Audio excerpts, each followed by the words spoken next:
Music for this episode of About to Break is provided by Cat Beach Music. Whether you're looking to score an entire film or just need to find the perfect vibe for your next commercial project, our friends Bobby and Jen Hartree have what you're looking for. Check them out today at catbeachmusic.com.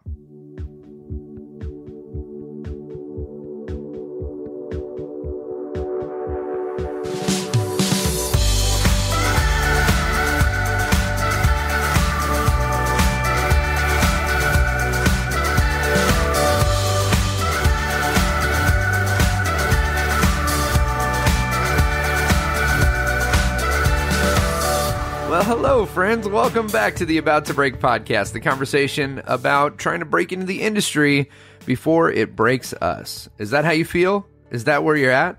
I don't know. How you doing with the entertainment business? You loving it today? It's kind of up and down. Sometimes you go, wow, what else could I possibly want to do with my life?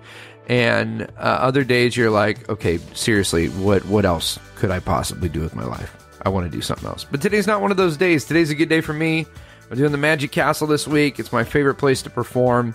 If you are listening to this the week it comes out, it's October 16th today, and I'll be at the castle through Sunday night. Come on out, say hi. If you're a member of the castle, if you've got a way to get in, come in and say hi. Would love to see you all there.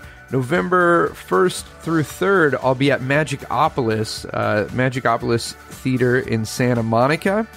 And then I got a few corporate things going on. And then November 13th through 16th, I will be back at the Comedy and Magic Club in Hermosa Beach. That's a great spot. Come out, say hey. Let's have some fun. Let's laugh together. And this is the big one. Are you ready for it? January 7th, I'm filming my first hour special. Comedy magic storytelling. It's going to be at the ever whimsical Dynasty typewriter in LA. And friends, if you've ever wanted to know, if you listen to the show, if we've been Facebook friends, if we've been everyday friends, and you want to know how can you support what's going on in my life, this is a big ask. I'm telling you, this is the day. This is the one. January 7th, filming my first hour-long special, Comedy Magic Storytelling at Dynasty Typewriter. 2 shows, a 7 p.m. and an 8 p.m. We've announced the tickets just yesterday, and it's been going really great. People are buying up tickets, so the show's going to sell out. I know it. I feel it. I'm excited.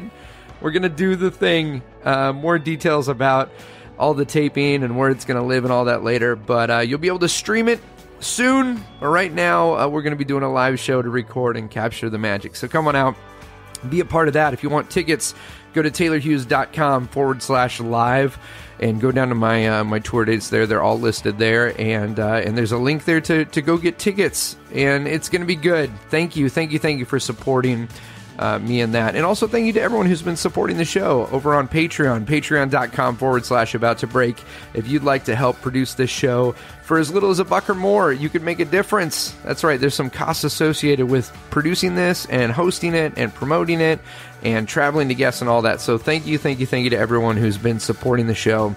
I can't thank you enough. All right, this is a good one. I sat down with comedy magician. Now, when I say that, I hesitate to say comedy magician. He's a comedian.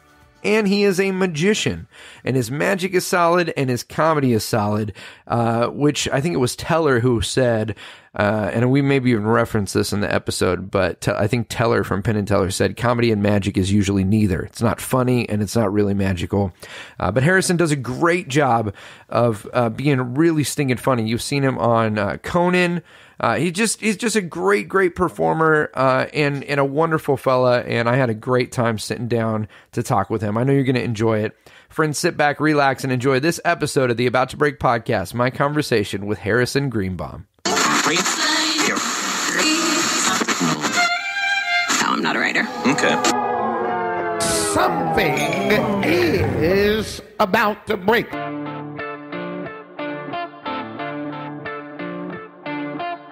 Hey everybody, welcome to About to Break. I'm your host, Taylor Hughes, and I could not be more delighted to be sitting down right now in the most Hollywood lobby in the world. Yes. The Roosevelt Hotel here in Hollywood, California, with Harrison Greenbaum.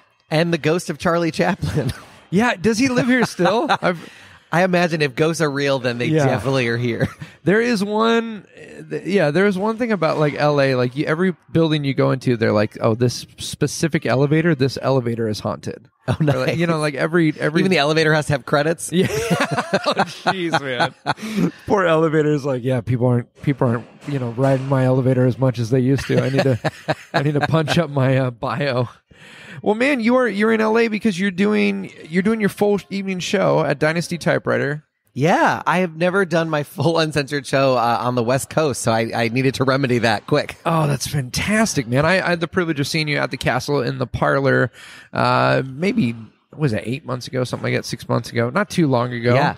And absolutely loved it. And Katie and I are coming out to see the show at Dynasty tomorrow. You're going to love that place. It is. I'm so excited. It is like whimsy and wonder, and like the Magic Castle has that vibe of like, let's pretend we're 5 years old and magical things could happen. I feel like Dynasty's right there. That is going to be perfect for the show. Yeah. It's going to be great. Magic and dick jokes. Let's do it. Yeah, right? I've been so pumped about recording with you because, who is it? Was it Teller who said that comedy and magic is usually neither? Like, right. You know what I mean? Like or Patton Oswalt had the bit about like, are you a terrible magician? Learn a dick joke. Are you a terrible comedian? Learn a card trick. Yeah. You know, like, although I did fool us. It will not be aired. Which is fun because I'm very good at getting eliminator from reality shows. So wait a minute. So you filmed Fool Us. Right. So I was knocked out of Last Comic Standing and then America's Got Talent and they're not even airing me on Fool Us. So I looked at it as a positive because I feel like I'm getting more efficient. Oh, that's amazing. Why are they not airing it? I have no idea. Really? But Penn and Teller literally, they basically used that quote in their judging where they were like, normally we would say this, but you're like the first guy that actually combined them in a way that like enhanced both. So they were they were really cool. Yeah. The quote was, if I can remember it, you have everything to please Penn and Teller. Really good magic, really good comedy, and blasphemy.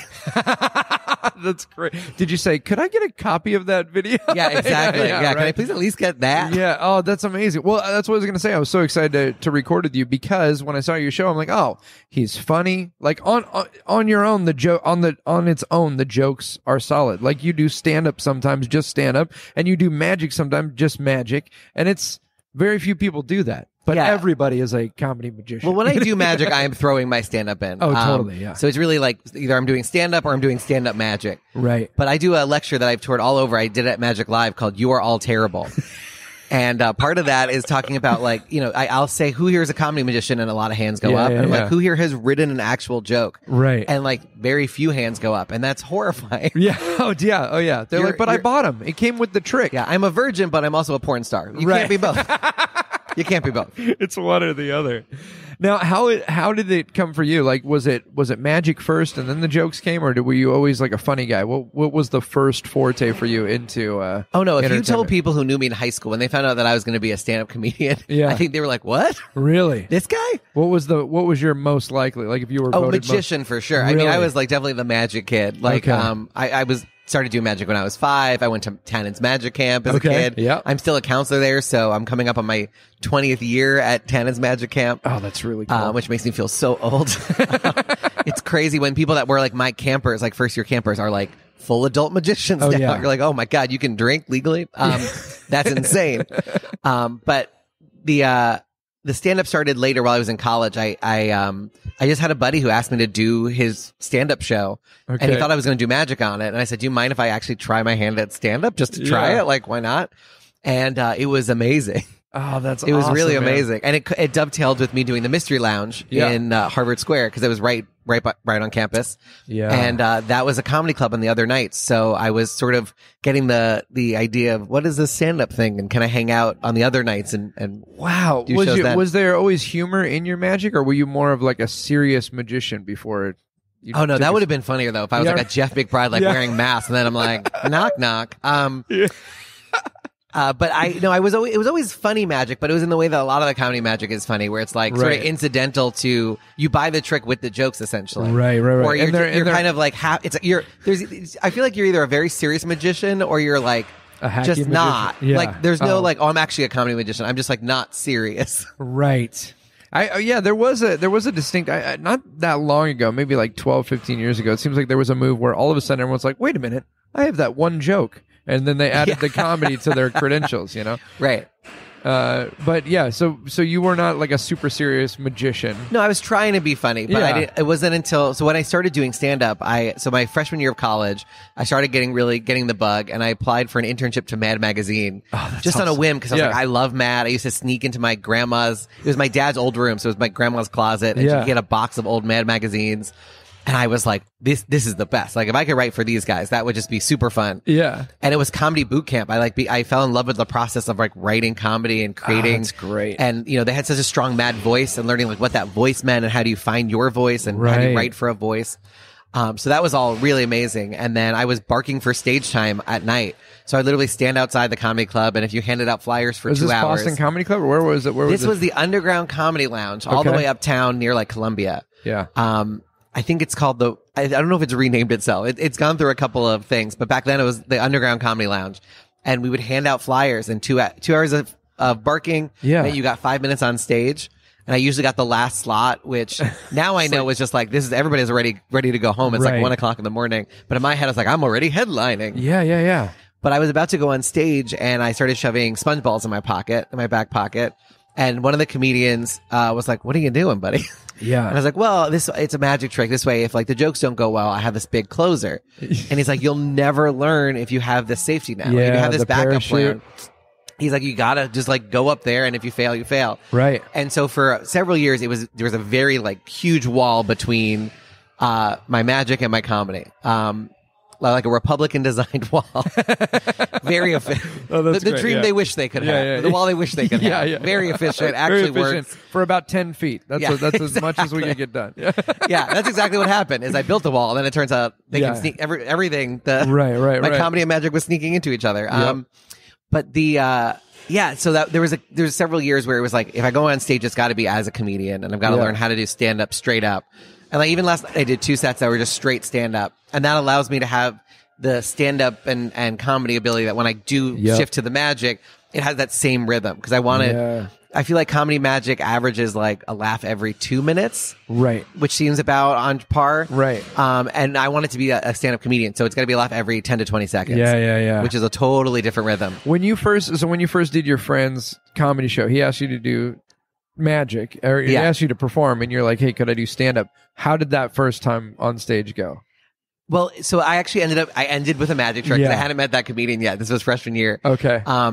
But I had been doing the Mystery Lounge, and like I would always wear. It was in the third attic floor of the Hong Kong. Yeah, Chinese restaurant. Yep. And I would drag everybody's stuff up. Like that was my main role. I was like basically apprentice, like drag the heavy shit up the stairs, help them set it up, and then so that's how you started. Oh, that's and then awesome. gradually they're like, you could do close-up magic before the show if you want.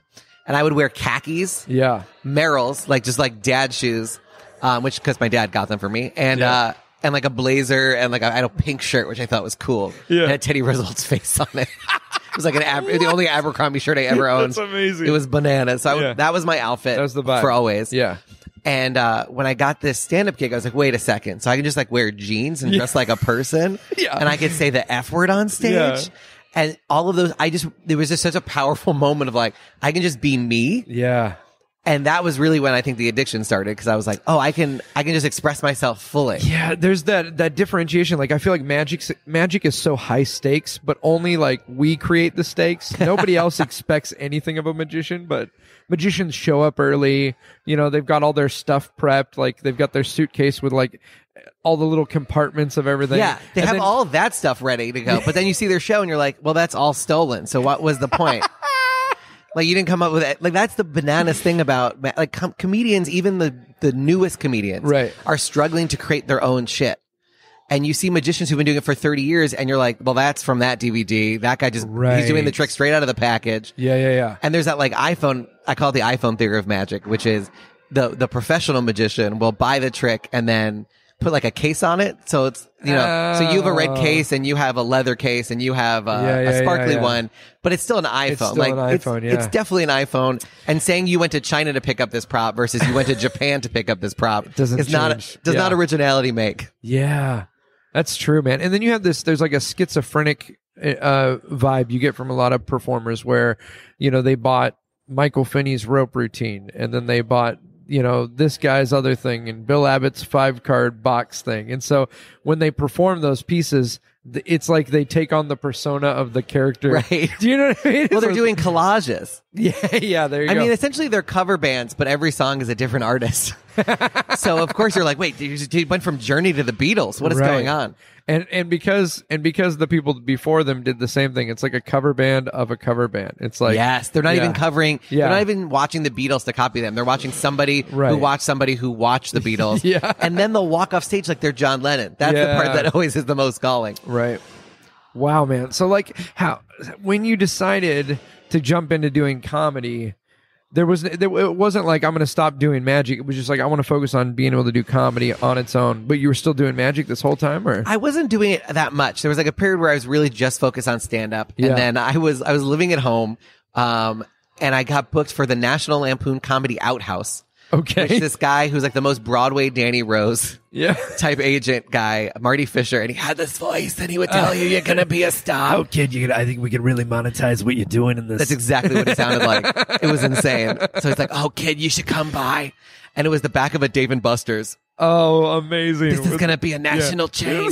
I would literally be paid in chicken fingers, and there was one time where I got paid in the Dave & Buster's like the arcade carts. Like I could play games for free. Oh wow! So it was really like, and it was all these like Long Island Road guys, which was definitely interesting to learn from. Right. And he was like, "You're a magician.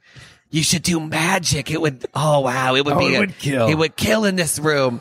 So I was like batting around ideas, and I ended up falling on what is now like a signature trick of mine, which is the baby effect. Yeah. And it happened because I had heard, basically, I reconstructed a trick that didn't exist. Okay. And it included all sorts of different things and ended up becoming its own monster. But that trick would murder. And then once I added the rant at the end, so at the end of the trick, I like have I snap and I yell at the audience. And it would always be like a huge response. So there was like a good couple of years where I would do all stand up and then I'd end with the baby. Yeah. And then I had like I started to realize, because the baby trick would take about 4.5 to 5 minutes. Yeah. And some of these comedy clubs are like, you have 8 minutes. Right. So I was like, great, I have 2 to 3 minutes to work on new material. And then I got to do this thing that I already know how to do it. Right. It's not helping me grow as a comedian. Plus, I don't really know how to close, because I'm closing with this thing. It's very strong. Right. But yeah. how do you close without it? Right. And so there was a very tough transition period where I had to be like, all right, this closer gets like applause breaks and is like brings the house down, but I have to put it down because I have to learn how to just like close really strong as a stand-up. Yeah. And that was really eye-opening. And at that time, fast forward a couple years, I was like, well, what if I use that trick as a starting point and grow a magic show? Because I love magic, but I hated what I was seeing. Right. So I was like, let me put my money where my mouth is and design the comedy magic show that I think would be the show that I want to see. That's awesome. An actually funny, actually original comedy magic show. And at this time, I mean, you had material you were doing for years as a magician.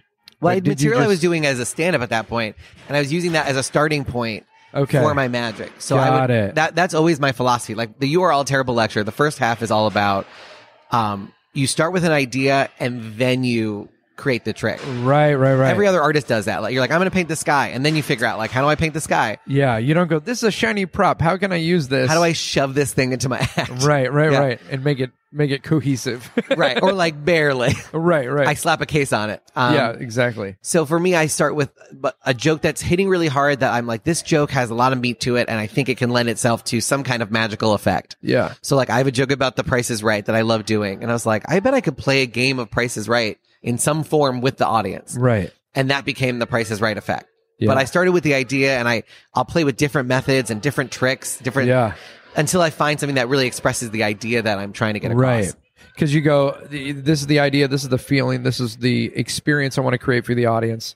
There might be 5 different tricks that could do that. It's just finding out what the best fit is, right? Yeah. And it's funny because I think most magicians are always like, what's the best trick? Like, what's the most deceptive thing? Right. And it's really about what expresses the idea the best. If the trick is it's slightly less good, but it actually fits what I'm trying to say better. Yeah. I rather go with that where like, I'm still going to make sure the audience is, I want to fool the pants off them. Right. But if I have to do a little bit more work, then it's worth it. Yeah. That's great. I love that whole approach of I want to have in mind what I want to create and then find out the vehicle to get there. I remember hearing Hobson talk about how he hates Professor's Nightmare. Like just despises that trick. but he does it so he can steal 3 watches because the handling of the trick, the way he does it, like allows him to get 3 different people on stage and like, you know, steal the watches and all that. And he's like, that's the whole point for me is like the trick is just the vehicle to get to this experience, you know? Yeah, I mean, Price is Right's funny because I landed on Mental Epic. I landed on, I guess I hope people who don't know magic listening in are like, oh, let me Google that. They're like, oh, Google Mental, yeah. No, but the version of the trick, I mean, it's a boring trick in most people's hands. Yeah. Like, I've seen versions of it where it's like, we're going to go on a fantasy date. We're going on a fantasy date using this whiteboard array. And it's a boring trick. There's no build to it. But because it looks like a game show prop, I was like, this actually could work. And so I feel like I've had people come up to me at conventions being like, I hate this trick, but I love your version of it. Right. And that's kind of a fun place to be. And like, if the idea is strong enough, it can take a bad trick or a trick that's boring in most hands rather. Right. And you can rev it up and try to figure out a way to actually make it interesting and express this idea. Yeah, that's so good, man. That's so good. So this was like right out of college. You went into doing comedy and then you started bringing the magic back in. When did you go like, oh, I think this is going to be what I do for work, for a living, for a career? Well, senior year of college, everybody was starting to make their plans. What were you studying at the time? I was a psych major. Okay. So I was doing a thesis on racial humor and its effect on prejudice. So I was actually studying stand-up and its ability to change an audience's perspective. In that case, it was their prejudices. So it was really cool to see like, this stuff actually can change people's mind and has an effect on them. But as like the LSATs loomed, my parents were like, hey, you want to take an LSAT class? Take an LSAT. And they kept getting louder and louder with it. Like, you're not going to apply to a law? Just apply to a law school. Let's see what happens. It's what you do when you live here. Yeah. You don't want to be a doctor, so be a lawyer. Right. And I was like, no, I think I'm going to give myself a chance. And one of my mentors at the time was like, give yourself a contract. Yeah. So I gave myself a 2-year contract to try stand-up. Wow. And so I moved back home for 6 months until I could find an apartment in the city. Yeah. Used a lot of the money I'd been working since I was 12 as a magician, doing bar mitzvahs and weddings and all the, walk around magic at a Mexican restaurant. Oh yeah. And I'd been saving up a lot of that money. So I was like, I can live, at least I have this safety net of all the money I've been amassing since I was 12, just working my ass off as a magician. Yeah. So I had that a little bit of a cushion because I knew stand-up itself wasn't going to pay immediately. Right. That by 6 months out of college, I was living in the city in an apartment, which I am still in. Yeah. The same apartment. The same apartment. Oh, that's awesome. I need to get out of it. It's time to go. In Manhattan or where at? In Manhattan. Yeah. Gee whiz, man. Yeah. I have a very expensive closet in the sky. That's awesome. So you start then like you just go, I'm going to start going to comedy clubs. Like what did that look like for you? What was your? Yeah. So it was all hustle. Like I landed, and I had already been producing a weekly show while I was in college in New York. So like in the summers, and then I had a buddy who had graduated a year earlier than me. So he had kept the show going while I wasn't there. Yeah. But I would like take the Funghua bus, which is like a 4-hour Chinatown bus. Yeah. Into the city, do the show, and then Chinatown bus back. Wow. And end up somehow the trip would sometimes take 3.5 hours. I was like, we must have been going 200 miles an hour. So I was risking life and limb, every week, doing the show. So I'd already landed with this like weekly show up and running of stand up. So I was meeting new stand ups that way, making good friends. Yep. Dave ended up, being like, I don't know if I want to co-produce a weekly. So then Sam Morrell came in. Sam is like blowing up. He's in Joker right now. Oh, wow. He's the comic that I think he's the cause of the Joker. He like does really well at an open mic or something. And then I haven't seen the movie, but I know he's in the comedy club. I gotta go see it. Yeah. So Sam is the guy doing that. But so I had that. And then there was a couple of comedy clubs that I like knew about. Yeah. And so it was just like getting in there and being like, hey, I just want to get on stage. Yeah. And it's like comedy clubs, they all have their own little political way of operating. Every single one has its own system. And how you get passed and all that stuff. And you just ladder up. So it's like, you work at a club and you get the stage time to work at a club that might be considered a little bit better. Yep. Or not even better. Sometimes it's just like, this club is located here. This club is located here. Now I have a whole, It's a very like Mr. Miyagi Karate Kid vibe of like, okay, so how do I get on stage? Well, first, you're going to go pass out these flyers. Yeah, exactly. Okay, great. Am I doing comedy yet? You're doing comedy. Just keep passing out flyers. Yeah, what does this have to do with my set? Yeah. That's amazing, man. So when was there a moment for you where you were like, like something clicked or like you broke into a certain market or you know what I mean? Like when was the moment where you're like, I think like this 2-year contract is getting extended that I've given myself? What was that? I was doing by the end of the first year. So I guess a fun story because Magic Camp is every year. So for me, it's very much like a benchmark where you kind of see what you've done that year. Right. And you're seeing old friends who are saying, hey, what are you up to? What are you doing? What's new? You know? Yeah. These counselors have literally known me since I was a dorky kid. It's amazing. Doing multiplying rabbis as a competition act. So I guess there was some funny stuff back then. But the, making those out of sponge were fun. I'd make all these sponge props. In my head, I was like, every magician has a specialty. Mine's going to be sponges. I really thought I was going to be the sponge king. I'm going to really make my mark. Oh, God. Thank God that was it. But the year I graduated college, I told everybody I'm going to be a comedian. And but from what I've heard more recently, it's been years since that, they were like, holy shit. Yeah. This is a terrible plan. This like, guy you guys is were not so going to make it. encouraging when I said it. Yeah, they were like, oh, very good. If anyone can do it, it's you. It's going to be you. So evidently they were all like, oh shit, this is a terrible idea. Yeah. And between that camp and the camp after, I did 700 shows. Because I was doing 2 or 3 shows a night, every single night. So it was over 700 shows. I came back Gee whiz. and they were like, we've never seen a transformation like that. Yeah, well, so I went on stage and I murdered and I got a standing ovation. I never gotten that at a camp before. Yeah. And they were like, oh, this might actually happen. Yeah. He might actually be able to survive doing this. It's just the reps. It's the stage 100%. time. There is nothing better than just doing the thing. Yeah. That's the only, especially in comedy. That's the other weird thing is if you have comedy magicians and their goal is to make people laugh. Right. The only way to figure out what is funny is to get in front of an audience and let them tell you. And if you're a comedy magician and you're getting up 2 times a month, I don't know how you can be funny. I don't know how you can really get to the point where you're bulletproof and you're able to work each line out and figure out what's the funniest way of doing every moment in your show.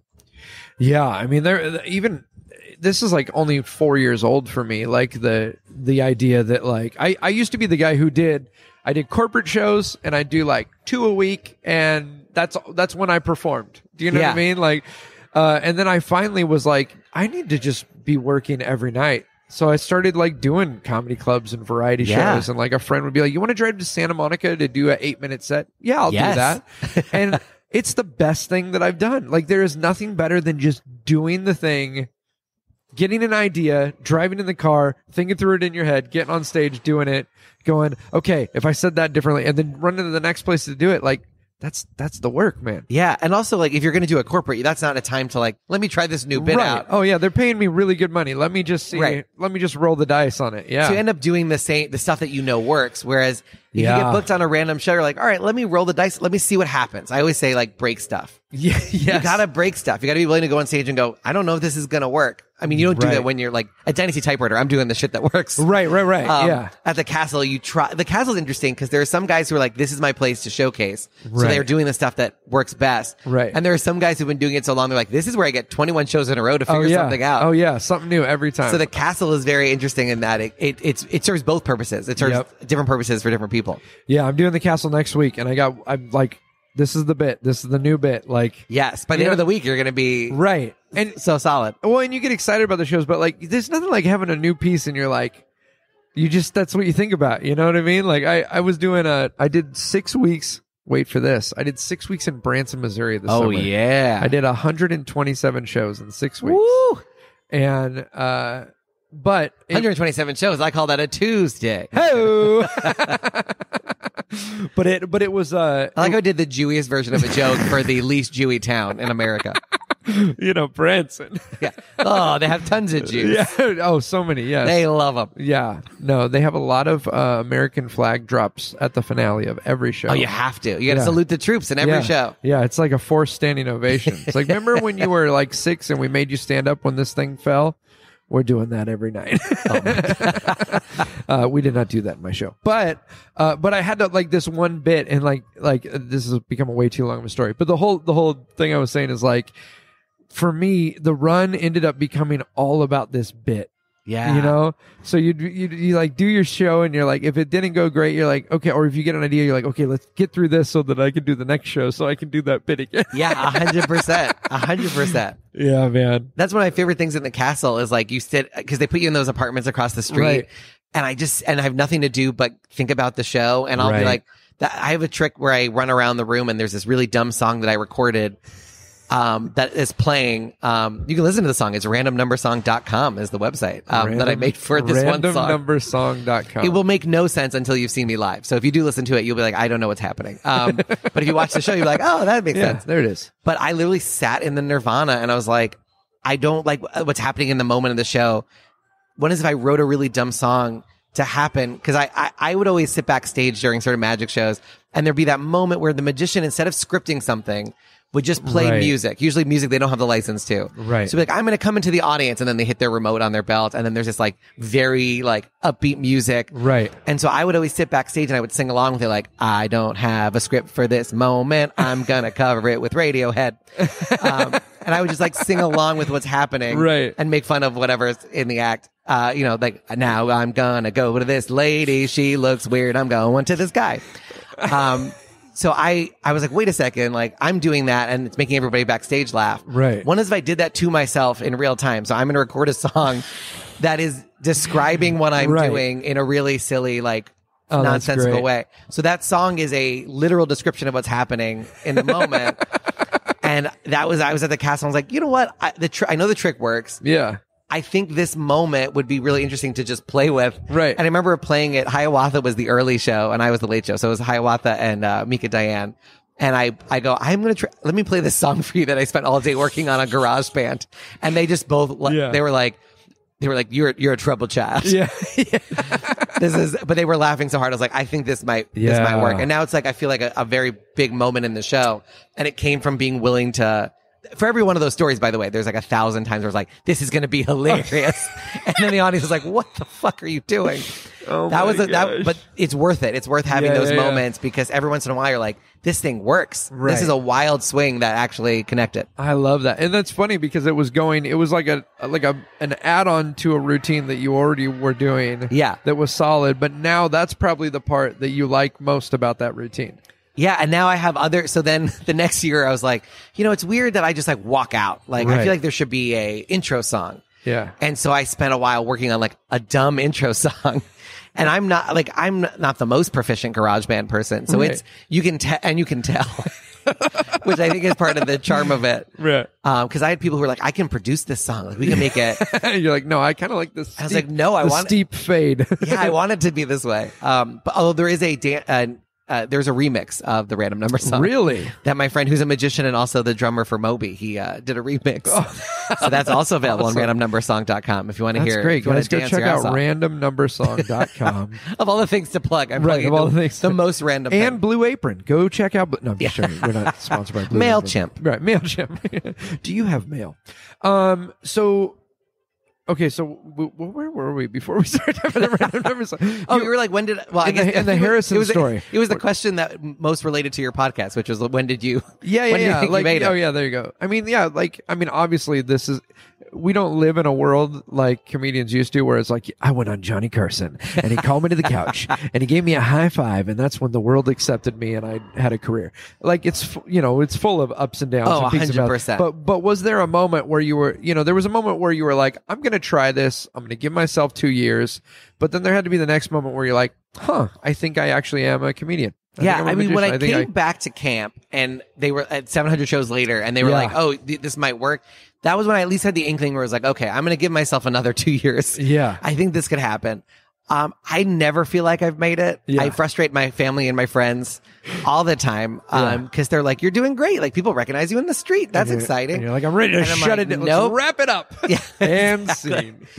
Yeah. I never feel like I made it. I always feel like I can do better. And maybe, and that's always what I look for in like fellow performers.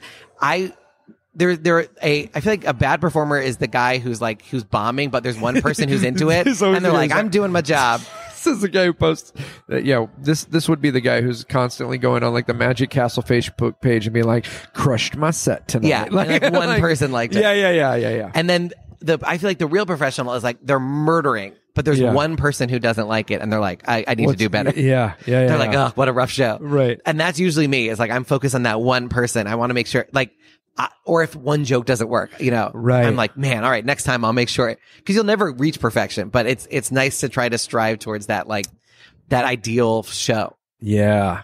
That's great, man. What is your ideal environment? Like, do you have, because I mean, part of this business is we do lots of lots of different shows. You know what I mean? You do some shows that pay no money and are life-giving and you like fill you with joy, and you're in the back of a comic book store for 50 people. And then I've done a couple of those. Yeah. And then you do shows where it's like, oh, this is great money, but it's soul crushing. And you know, so like, is there a certain like vibe when you're in this zone, you're like, that's where I want to be? I mean, I really try to be, I know this is super like cliche, but I do try to be like grateful for every audience that I have. Yeah. So before every show, I try to, I'm about to dig myself even worse. No, this is good. As Taylor Swift once said. Yes.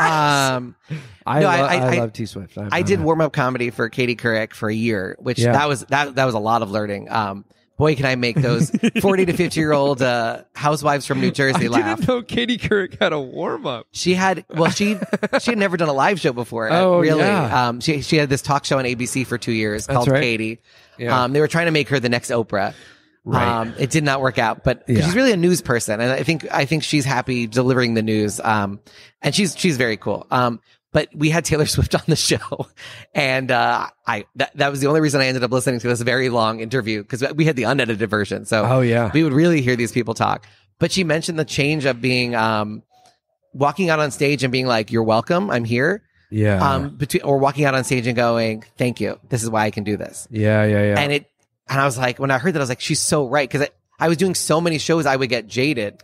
Yeah. And I would just like walk out and do it. And I would forget that there might be somebody in the audience, even if it's a shitty show. Like, I'd be at these shit comedy clubs sometimes, but somebody in that audience, it's their vacation. This is their one time to see New York stand-up comedy. Yeah. They actually bought a ticket. Yeah. And they're so excited. And if I phoned it in, then you're taking away from this really special experience for that person. Yeah. So I try to be, as much as possible, very cognizant of like every show, there's somebody there probably who like, I can rock their world. Yeah. I had a buddy, in fact, the last time you were working the castle, Mark James was doing Mark is so nice. Mark is great. Such a good dude. But he told me, he is like, don't take it out on the people who came. Like there's 100%. That you see that all the time though, with performers get up there and they're just like, well, you're a small crowd, but I think you can. And I was like, what are you doing? Like, no, those are the 6 people who did what you wanted them to do. Right. They're the people who did the good thing. Yeah, you're preaching to the choir here. Yeah.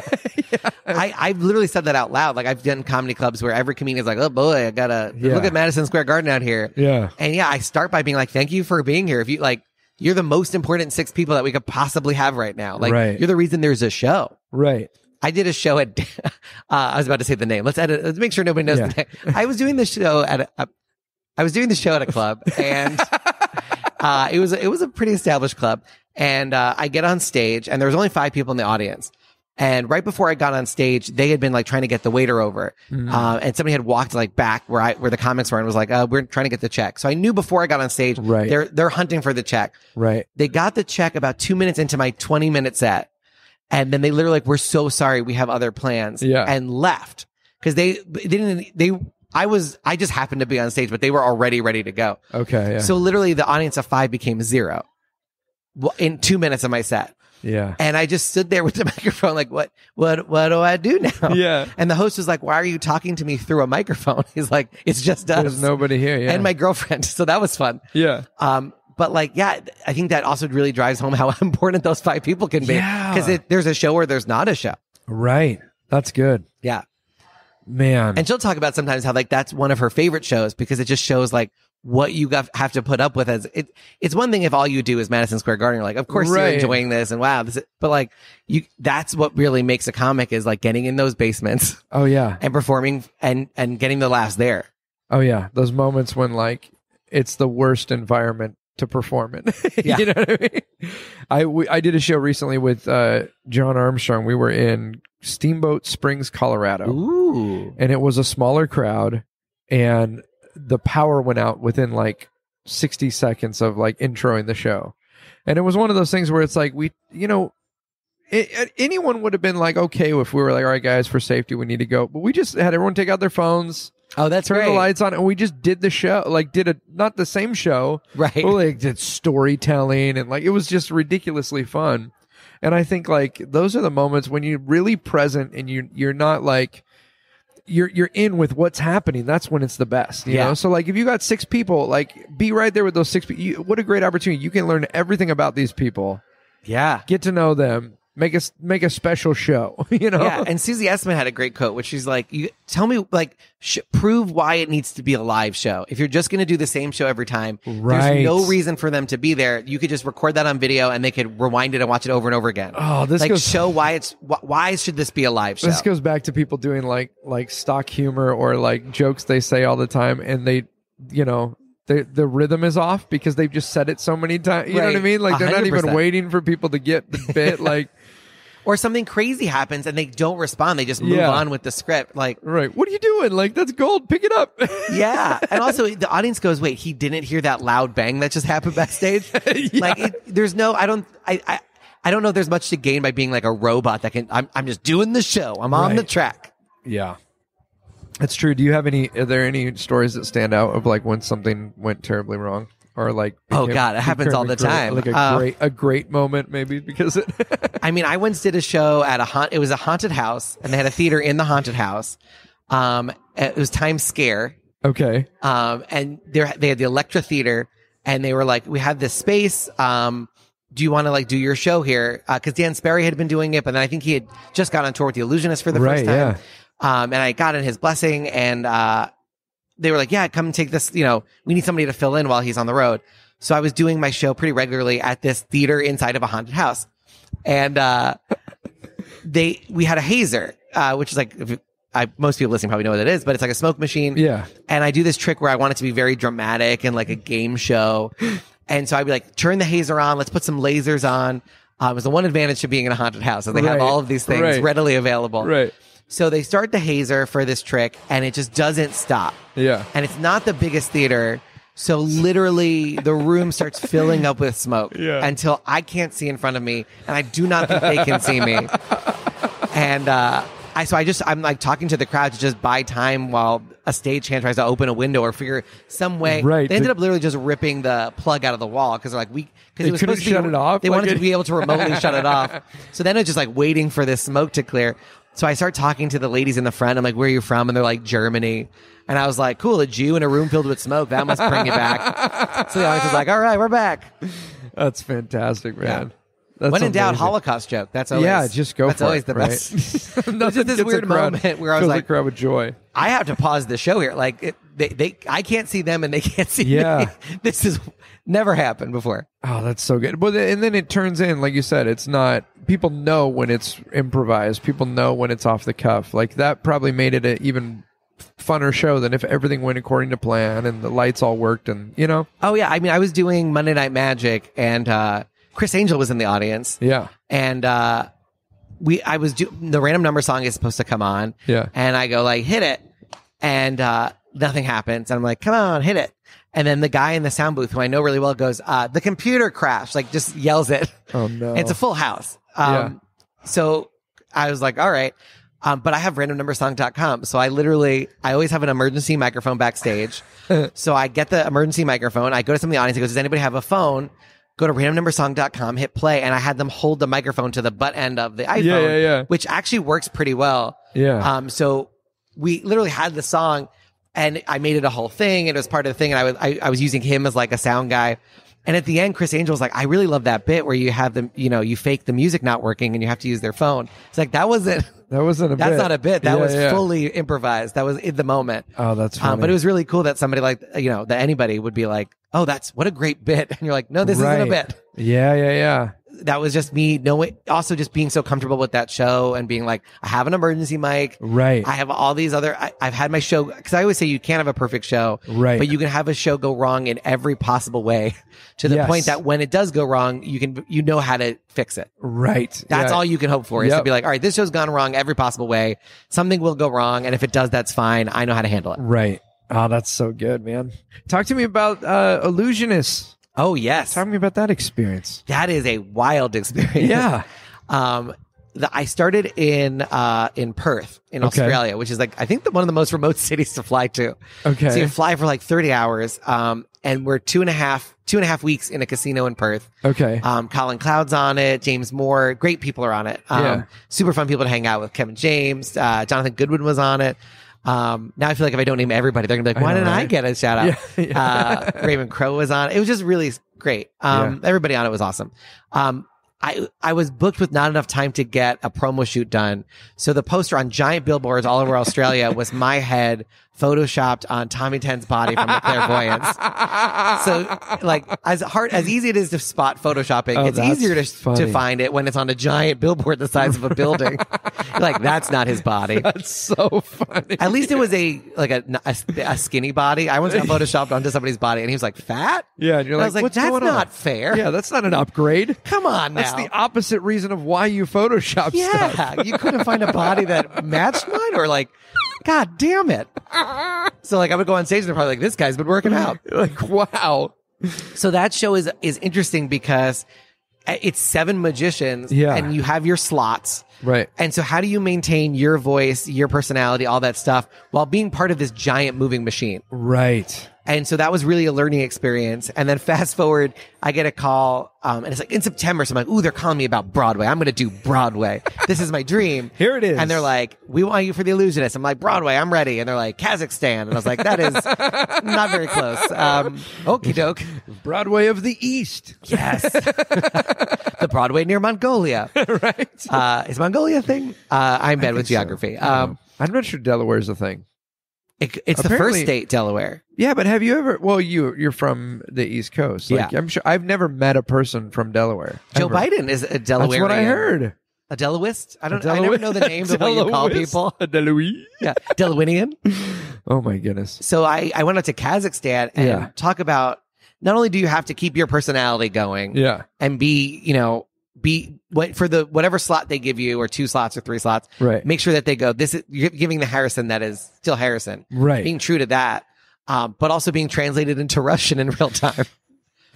So like working with a translator was a trip. I worked with them on a limited basis, never where my whole show had to be translated into Russian. Right, and your show's very fast paced as well, and it's mostly talking. Yeah. I'm a talker. This is a stand-up comedy thing. And you're trying to time punchlines for like translation. Yeah. So I worked really hard with the translator. He was a clown, so he had some comedy experience, like a circus clown. Yeah. Really nice guy. And first of all, I went joke by joke with him to explain why it was funny. Oh, so that he knew beyond just translating the words what was important about it. And then we developed. I also had to rewrite a lot of stuff. I was like, okay.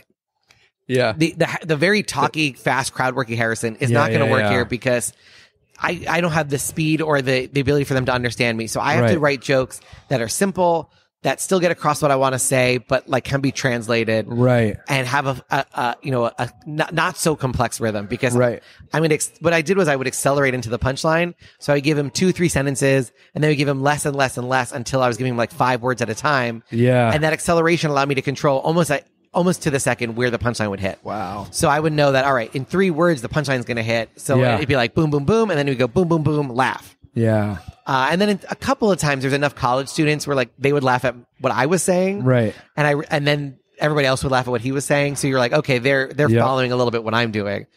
But they had never really seen stand-up as far as I know. Like, I think I might have been the very first stand-up comedian in Kazakhstan. Wow. Definitely the first American stand-up comedian. Yeah. So they would just clap instead of laughing. They would start to laugh, but they would immediately applaud, like, yes, this is jokes. This is jokes. We're hearing jokes. And also, I made fun of Trump a little bit. They're not allowed to make fun of their leadership. Right. But they're allowed to make fun of ours. Possibly? I can make fun of Trump. Like, there's no law against me making fun of my... If I had made fun of their president, I think I probably would have been in jail. I'm not sure. Our president, the day we're recording this last night, he tweeted that he was going to obliterate Turkey. Yes. And he has great and powerful wisdom or something? He's great and powerful. And then he can decimate Turkey, and he's done it before. And I legitimately read that as he was talking about Turkey, the food. Oh, I would believe that. I'm like, oh my goodness, wait, he's talking about a country full of people. Yeah. When did you decimate it before? Did we all miss it? I missed it. Yeah, I don't know that. I don't remember that at all. It's crazy. Yeah. Anyway, I'm sorry. And why would he decimate a country where they have a Trump property? Did he not think that anybody would find the giant building that says Trump on it? Maybe that's how he decimated it the first time, was bringing his terrible building to it. Yes, exactly. Yeah. But yeah, it was, I did a joke where I would say, the other thing was being aware of your situation. Right. So instead of just treating the translator as like a robot that would just transcribe what I'm saying. Right. He was fully a character in my act. He was somebody that I knew existed and was part of the act. And so if they laughed at a wrong moment, you could be like, what did you say? What did you tell them? Well, I told him, I said once per show, you can use the thing where if I'm improvising a long thing and you could just say one word. Yeah. And then I'll turn to you and be like, there's no way that's what I said. Yeah, that's great. So he had a couple of those little bits ready in his pocket that I had given him. And then we had another bit where I said, like, I would say, hi, he's my translator and he has to translate everything I say, like everything. Right. And so I would say, hi, this is the translator talking. And Yeah. then he would have to say that in that voice. I really want to give the comedian a hug. Normally when I do that bit, it's a lot dirtier, but I was right. We'll stick with hug. So I would make him give me a hug. I would like pay him in shampoo, like as a joke. Like, oh yeah, he's being paid because I would give out little hotel shampoos to the audience. Yeah. And then I would give him one and be like, that's his pay. Oh, that's funny. And there was all sorts of things. And then I would say, oh, I'm very nervous about being translated. Yeah. Because, and it's hard for me not to go into the rhythm of being translated. Right. Because if you hear me pause, it's because I'm Yeah, in my you're mind putting letting yourself somebody back in that moment. talk in Russian. Yeah. But I'd say I'm very nervous about being translated. I've never really worked with a translator like this before. But in my country, and then he would say, in my country, if you sound stupid, they make you president. So they make you president, 4 words. So Yeah. I could control the exact moment that thing hit. That's great. And they would be on the floor because they were like, Yeah. holy shit, this is a guy making fun of his Right. president. Yeah. So it was something that I don't think they've ever seen before. Oh, that's crazy. Yeah. That's so cool, man. I have a huge fan base. If they have a Dynasty typewriter in Kazakhstan, I think I can sell it out. Sold out show. Exactly. That's awesome, man. What are you most excited about at this point in your life, in your career? What are you jazzed about at the moment? I'm jazzed about a couple of things. I'm actually finally recording a stand-up album. Yeah. I tried that before and I never released it. And it was one of those things where like perfection is the enemy of good. Yes, that's right. I'm never going to record a perfect album, although you can edit things. I did the dumb thing where I was like, I'm going to do one take and we're just going to put it out. Yeah. And I was like, no, so who knows what's going to happen at the taping? We're going to tape at least 2 shows. Yeah. And if one is perfect, then I'd rather have one full Right. take so they really hear what a show sounds like from me And the rhythm and all than that. a Frankenstein show. But that I'm very pumped about. So That's that'll cool. probably tape in about December. Oh, that's cool, man. So that'll be cool. And then I'm working on a scripted TV show with the National Lampoon, which I'm very pumped about. Awesome. Because it goes back to my roots of Right, your from Mad Marty- Magazine. And yeah. Oh, you're gonna be famous. Yeah. I'm gonna open all these. Like, who knew? He passed away, unfortunately, but he little did he know that many years Right. later He was prophesying. the National over there. Lampoon would go through a bunch of different ownerships and end up in the hands of somebody very cool. So that's been fun to work on. I just finished taping a travel show for US2A called Recalculating, Awesome. where I flew to Slovenia and Portugal, Vancouver, all over, basically making the dream travel show I've always wanted to Right. make. Yeah. So that's on YouTube. And yeah, just working on all of that stuff and hopefully making a special. That's one of the reasons I flew out here to do Dynasty Typewriter was Right. with the hope that LA people could see it and be like, ooh, this would be a cool special. Oh, yeah. And that will have to be in one take because there's so much crowd work and so much working in what's happened over the Right. course of the show. Yeah. That You're gonna notice that special the will be a audience is one show changing. thing. Yeah. Yeah. Because there's a lot That's awesome, of man. callbacks. So I think it'll be cool. I think there's a lot of white guys with opinions Right. in stand up, but Right. a white guy with opinions doing magic. Right. There you go. That's good, man. Yeah. That's awesome. So exciting, dude. Thank you. Yeah. What would you say? So this show is about to break, right? We talk Yes. about the ups and downs. What has been one of the biggest lessons you've learned as far as like being in this business and staying in it? Like, I know you mentioned that like your friends and family are always laughing at you because you'll be like, not satisfied with whatever's going on Oh, or whatever. yeah. But like what has kept you going in it? Oh man. Well, first of all, I'm just obsessive. So for me, it's like you do not have to perform every night. But I'm like, but then there's an empty space on my calendar. Right. I can't have that. Right. I guess the main thing is, I constantly reminding myself when I'm on stage that's why I'm there. That's why I'm here is Right. bringing, it's so sappy, but like you get emails from people where they're like, I was having a really bad day and then I went to your show and it really like I was so happy about it. Yeah. Or like kids from Magic Camp who are like, I want to grow up and do comedy magic because I saw you do it. And I'm like, oh God, I just ruined that kid's life. There's still time. Oh boy. Yeah. Take up sports. Exactly. I started a stand-up club on Harvard's campus called Harvard College Stand-Up Comic Society. So it's Harvard College Sucks is the acronym. And every year there's like somebody who's been in the club, which is still going. Right. Who's like, I've decided to be a stand-up full time. And I'm like, I'm just the trail of angry, sad parents that this club has left in its wake. But yeah, it's just about doing it and like having to not get jaded and remind myself that I'm very lucky that like, that's my job is like, doing comedy and writing comedy and magic. Like, man, what a dream. Like when I was 12, this is the dream. This is the life I dreamed of when I was 12. Yep. That has been for me. That's kind of like how I recenter myself is I have a conversation with like 8-year-old me and go like, remember when all the people that are your friends you used to watch on TV, like, you know what I mean? Like, remember when you just would drive by the Magic Castle and dream of someday going in there for brunch, like 100%. And it's amazing in this business how we can get jaded and we can like be so focused on where we're headed that we don't enjoy the moment that we're in right now. Yeah. And it's good. It's good perspective. Yeah. And I think the other thing too is to also focus on the things that you have control over. So like, I can't control a lot of things about my career. Like I wanted to get on late night. And eventually I got there. It took a long time. Right. But instead of focusing on like, how come I don't have it or how do I get it? It was like, all right, let me build a set that is undeniable. Right. And so I always focusing on the show. And anytime I get upset about like, why does this person have this? Or why don't I have this? Right. It's so easy to get trapped in that. Yeah. Especially with Facebook and social media where everybody is essentially running an active commercial about their life. Right. You're basically watching this snuggy info. It's like you're watching infomercials for people's career. Right.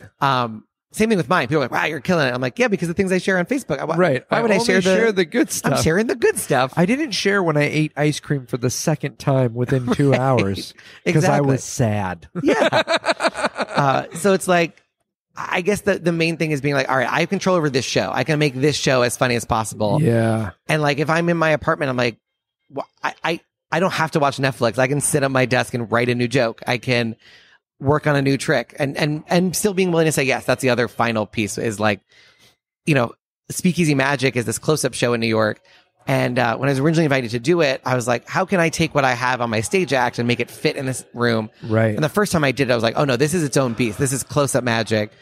But I didn't want to just do tricks. I was like, it needs to still be Harrison. Still needs to be the same amount of laughs and the same persona that I have when I'm on stage. Right. But just boiled down to this close-up thing. And so that's been a new project of that's awesome, now I have a close-up set of original stuff that is in my voice. Yeah. And so that's been an active project. And that's been a fun thing of like saying yes to stuff and being like, all right, I have the tools that I can work hard and create something as long as I'm honest with myself and not let myself be satisfied that, okay, the tricks are fooling, but they're not me. Right. So I have to come up with tricks that actively work for me and constantly try new stuff. And so being in control of the things I have control over. That's so good, man. That's awesome, dude. I'm stoked. It's so exciting to be one of the good things about social media is we can kind of follow people's journey and like people that you don't see all the time or you're not living in the same city, but like it's very cool to watch the progression of where you're headed and what you're doing. And just talking now, man, I love your perspective behind it all. It's encouraging. No, I appreciate it. I was doing a gig in Goshen, Indiana recently, and because I never get to drive, and this was like, there was no way to get to this gig without like flying somewhere and then driving. Yeah. And I was listening to your podcast both ways, and so it's like fun. It's like now I'm in the podcast. It's so fun, it feels like it's one of those old '80s movies where you end up in the sci-fi movie. Like now I'm in it. This is very fun. So this is great. Oh, that's awesome, man. How can people follow the journey? What should they do if they want to stay connected with you? Yeah, they at Harrison Comedy on Twitter and Instagram. HarrisonGreenbaum.com is my website. You click on tour, and there's all that stuff. I'm doing a whole tour of theaters. I'm in LA on Wednesday, October 9th.